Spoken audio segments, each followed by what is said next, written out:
శ్రీమాత్రే నమః. శ్రీ గురుభ్యో నమః. అందరికీ నమస్కారం. మనం ప్రీవియస్గా కంచి వీడియో సిరీస్ చేసుకున్నాము. ఆ వీడియో సిరీస్లో మేము దర్శించినటువంటి దేవాలయాలు, అక్కడ విశేషాలు ఇవన్నీ తెలుసుకున్నాము. ఈ వీడియోలో అసలు కాంచీపురం ఎలా వెళ్ళాలి, అక్కడ స్టే ఎలా, ఫుడ్ అండ్ ఏ ప్లేసెస్ చూడాలి అనేటువంటి వివరాలు తెలుసుకుందామండి. మొదటిగా అసలు కాంచీపురం ఎలా వెళ్ళాలి? కాంచీపురం తమిళనాడు రాష్ట్రంలో చెన్నైకి, వెల్లూరుకి మధ్యలో ఉంటుందండి. మీరు ఒకవేళ హైదరాబాద్ నుండి కనుక వెళ్ళాలి అని అనుకుంటే వెల్లూరుకి లేదా తిరుపతికి లేదంటే చెన్నైకి బస్ బుక్ చేసుకోండి. బెస్ట్ ఆప్షన్ వచ్చేసేటప్పటికి వెల్లూరుకి బస్ బుక్ చేసుకోవడము. వెల్లూరులో మీరు సిరిపురం గోల్డెన్ టెంపుల్ ఉంటుంది కదా అండి, అమ్మవారి నారాయణి అమ్మవారిది, అక్కడ దర్శనం చేసుకొని వీలైతే అక్కడ నుండి కాంచీపురానికి బస్సులో వెళ్ళండి. బస్సులు ఎప్పుడు రెగ్యులర్గా ఉంటాయండి. And this is the best option మీరు బస్సులో వెళ్ళే పని అయితే. ఇలా కాదు అని అనుకుంటే హైదరాబాద్ నుండి వెల్లూరుకి, తిరుపతికి లేదా తిరుత్తణికి ట్రైన్ బుక్ చేసుకోండి. బెస్ట్ ఆప్షన్ వచ్చేసేటప్పటికి తిరుత్తణి అండి. మీరు తిరుత్తణి ట్రైన్లో వెళ్ళండి. కాచిగూడ నుండి ప్రతిరోజు ఆర్ 2 డేస్కి ఒకసారి ట్రైన్ ఉంటుందండి తిరుత్తణికి. తిరుత్తణిలో శ్రీ సుబ్రహ్మణ్యేశ్వర స్వామి వారి దర్శనం చేసుకోండి. 30 minutes to 1 hour టైం పడుతుంది మీకు.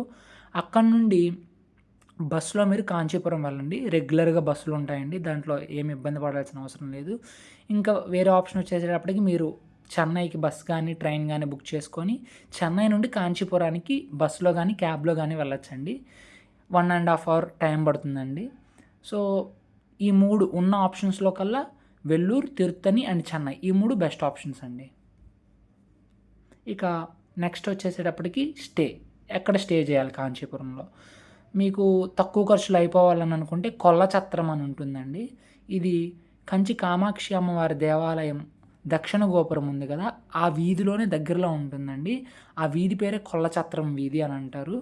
మీరు అక్కడ ఉంటే చాలా తక్కువలోనే అయిపోతుందండి. లేదు అంటే బోల్డన్ని హోటల్స్ ఉంటాయి, మీరు హోటల్స్ బుక్ చేసుకోవచ్చు. లేదంటే ఇంకా ఛత్రాలు ఉంటాయి, కానీ అంత ఫేమస్ కాదు, వాటిలో కూడా ఉండొచ్చు. మేమైతే ఇక్కడ చూపిస్తున్నారు కదా ఇందులో ఉన్నామండి. 1500 ఒక రూము, 2 beds, చాలా కంఫర్టబుల్గా ఉందండి.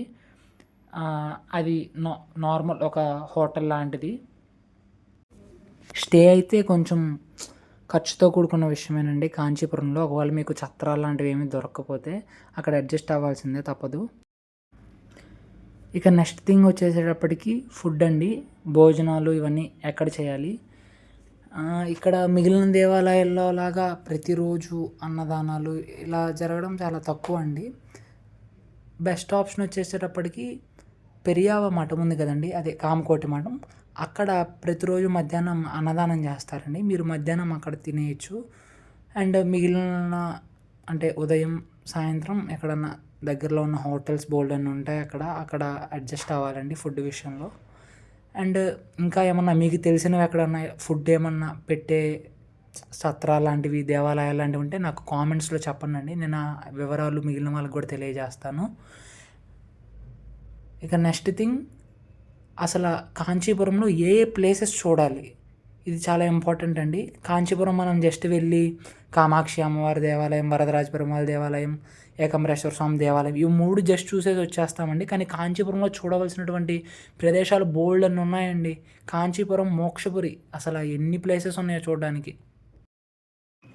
కాంచీపురం వెళ్ళడానికి మంచి సమయం అంటే మంచి టైం ఏంటి అంటే నవంబర్, డిసెంబర్, జనవరి ఈ 3 నెలలు కాకుండా మిగిలిన మంత్స్లో వెళ్తే కొంచెం బెటర్ అండి. ఎందుకంటే ఈ 3 నెలల్లో అయ్యప్ప స్వాములు వీళ్ళంతా వెళ్తూ ఉంటారండి. అప్పుడు విపరీతమైన రష్ ఉంటుంది, మీకు దర్శనానికి కూడా చాలా చాలా సమయం పడుతుంది. అలా కాకుండా మిగిలిన మంత్స్లో వెళ్ళినట్లయితే మీకు దర్శనం చాలా త్వరగా అయిపోతుందండి. మీరు ఇబ్బంది పడాల్సిన అవసరం ఉండదు, ప్రశాంతంగా దర్శనం చేసుకోవచ్చు అనమాట. ఇక ఏ ప్లేసెస్ చూడాలి అనేటువంటి విషయానికి వచ్చినట్లయితే మీరైతే ముందుగా కంచి కామాక్షి అమ్మవారి దేవాలయాన్ని దర్శనం చేసుకోండి.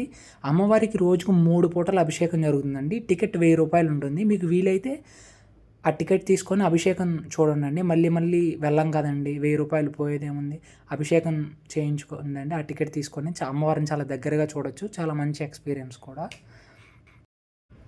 తరువాత కంచి ఏకంబరేశ్వర స్వామివారి దేవాలయాన్ని దర్శనం చేసుకోండి. ఇక్కడ దర్శనానికి అంత ఎక్కువ సమయం ఏం పట్టదు, maximum 30 minutes to 1 hour, 30 minutes చాలు.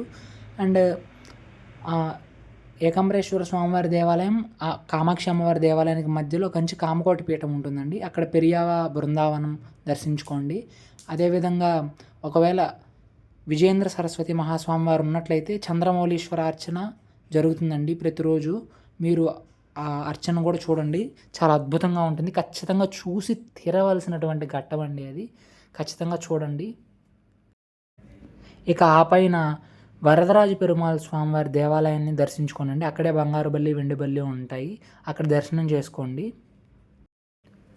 మీకు వీలైతే పెరియావ ఒక మణిమండపం ఉంటుందండి, దాన్ని కూడా దర్శనం చేసుకోండి. ఇది కాంచీపురానికి ఊరు బయట ఉంటుంది, ఉరుక్కాయ్ అనే ప్రదేశంలో. కొంచెం ఆటోకి ఎక్కువ పడుతుంది, 500 అలా. ఇప్పటివరకు చెప్పిన ప్లేసెస్ అన్నీ మెయిన్ ప్లేసెస్ అండి, అసలు మిస్ అవ్వకుండా చూడాల్సిన ప్లేసెస్. ఇప్పటి నుండి చెప్పుకోయేవి ఏవైతే ఉన్నాయో అవి మీరు మీ టైంని బట్టి. అందులో శ్రీ కచబేశ్వర స్వామివారి దేవాలయం, అదేవిధంగా శ్రీ చిత్రగుప్త స్వామివారి దేవాలయం, శ్రీ ఉలగాలంద పెరుమాళ్ స్వామివారి దేవాలయం, శ్రీ వైకుంఠ పెరుమాళ్ దేవాలయాన్ని దర్శించుకోవడానికి ప్రయత్నించండి. కాంచీపురంలో మొత్తం 15 వైష్ణవ దివ్య దేశాలు ఉన్నాయండి. మీకు వీలైతే అన్ని దివ్య దేశాలు దర్శించుకోవడానికి ప్రయత్నించండి. అన్నీ ఆల్మోస్ట్ దగ్గరగానే ఊర్లోనే ఉంటాయండి. ఈ వీడియో ఇంతటితో ముగిస్తున్నానండి. ఈ వీడియో మీకు యూస్ఫుల్ అయిందని అనుకుంటున్నాను. ధన్యవాదాలు.